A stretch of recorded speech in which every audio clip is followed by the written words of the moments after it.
ข้าพเจ้าขอแสดงความขอบใจอย่างจริงใจและหูบุญคุณอย่างสูงมาอย่างศูนย์กลางพรรคสภาแห่งชาติที่ได้มอบหมายความไว้วางใจและความเชื่อมั่นเลือกตั้งให้ข้าพเจ้าดำรงตำแหน่งเป็นประธานศาลประชุมสูงสุดในครั้งนี้ข้าพเจ้ารับรู้อย่างลึกซึ้งว่านี้แม่นภารกิจอันมีเกียรติสง่าแต่ก็เต็มไปด้วยความรับผิดชอบอันหนักหน่วงเพื่อปกปักรักษาความศักดิ์สิทธิ์ของกฎหมายและความยุติธรรมให้แก่สังคมก็คือการปกปักรักษาระบอบประชาธิปไตยประชาชนและการสร้างรัฐที่ปกครองด้วยกฎหมายให้มีความเข้มแข็งขึ้นเทื่อละก้าวข้าพเจ้าขอรับเอาหน้าที่ก็คือภารกิจอันมีเกียรติสูงส่งนี้โดยจะทุ่มเททุกสติปัญญาเหื่อแหงเพื่อปฏิบัติหน้าที่ให้สมกับความมุ่งมั่นปรารถนาของพรรครัฐและความเชื่อมั่นของประชาชนอย่างสุดกกสุดปลายเพื่อเสริมขยายมูลเชื่อของการปฏิบัติหน้าที่พระบทบาทขององค์การตุลาการของบรรดาอดีตการนำแต่ละหุ้นแต่ละสมัยที่ได้เหตุให้ศาลประชาชนมีผลสำเร็จในผลงานหลายด้านทั้งเป็นการประกอบส่วนในการตัดสินพิพากษาคดีให้มีความถูกต้องยุติธรรมโปร่งใสและยึดมั่นปฏิบัติหลักการที่เที่ยงธรรมไปพร้อมๆกับการถือสำคัญยกบทบาทศาลประชาชนแห่งสปป.ลาวในเวทีสากลตามแนวทางนโยบายการต่างประเทศของพรรคฉะนั้นข้าพเจ้าพร้อมกับบรรดาสมาชิกสภาผู้พิพากษาคณะศาลแต่ละขั้นในขอบเขตทั่วประเทศและพนักงานของศาลประชาชนทุกคน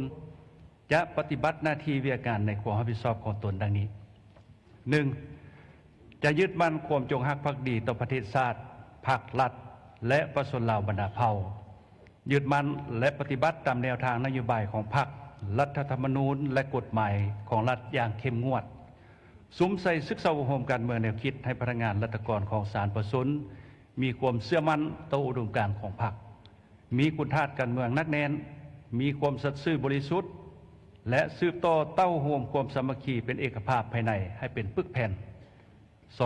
2. จะสุมทุกสติปัญญาและความรู้ความสามารถเพื่อชี้นำพาศาลประชาชนทุกขั้นในการพิจารณาตัดสินและพิพากษาคดีโดยถือเอาความถูกต้องตามจุดจริงและกฎหมายเป็นบรรทัดฐานสูงสุดรับประกันความว่องไวภาพวิสัยและเป็นธรรมเพื่อปกป้องสิทธิและผลประโยชน์อันชอบธรรมของรัฐรวมหมู่และพลเมืองเห็นให้ศาลกลายเป็นที่พึ่งที่ไว้เนื้อเชื่อใจของสังคมได้อย่างแท้จริง